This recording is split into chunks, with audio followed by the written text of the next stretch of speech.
बिस्मिल्लाहिर्रहमानिर्रहीम। तू राधे कुन फुका है, अपनी आंखों पर आया हो जा।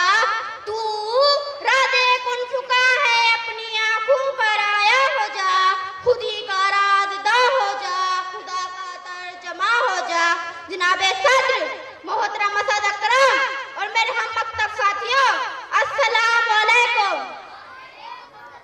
जनाबे सद्र, आज मुझे जिस मौजू पर लब कुशाई का मौका मिला है वो है कायद का पाकिस्तान और आज का नौजवान।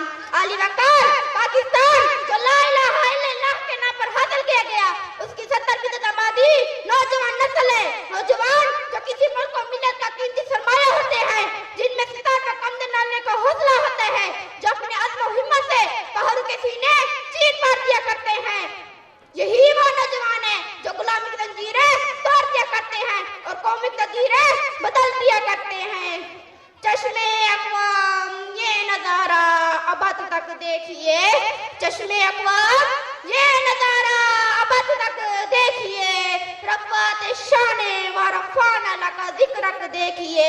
सामीन कराम, क़याम पाकिस्तान हिम्मत इस्तिलाल और लाखों कुर्बानी की तंजावेद हकीकत है, जिसे तारीख आलम कभी फरामोश नहीं कर पाएगी। तारीख आजादी और आजादी के वक्त अक़वाम आलम ने यह नजारा देखकर कि किस तरह जंगलों में, वादियों में, समुद्रों में और लहरों के दोष पर जिन्होंने दुनिया के गोशे गोशे में दीन इस्लाम का प्रचार किया और इसी कलमा तैयबा को बुनियाद बनाकर पाकिस्तान हासिल करने के लिए अपने तन मन धन सब कुछ कुर्बान कर दिया। अली वकार, आज की नौजवान नस्ल पर बहुत बड़ी जिम्मेदारी आयद होती है, क्योंकि हमारे आबा व अजदाद की कुर्बानी से पाकिस्तान तो बन गया, लेकिन उसकी बका के लिए और तरक्की के लिए नौजवान नस्ल को आगे बढ़ना है। क्योंकि इस पाक सरजमीन को बहुत सी अंदरूनी और बैरूनी साजों का सामना है और अब हम पर है कि हम इन तमाम साजों को डट कर मुकाबला करें और मुल्क को तरक्की की राह पर गामजन करें।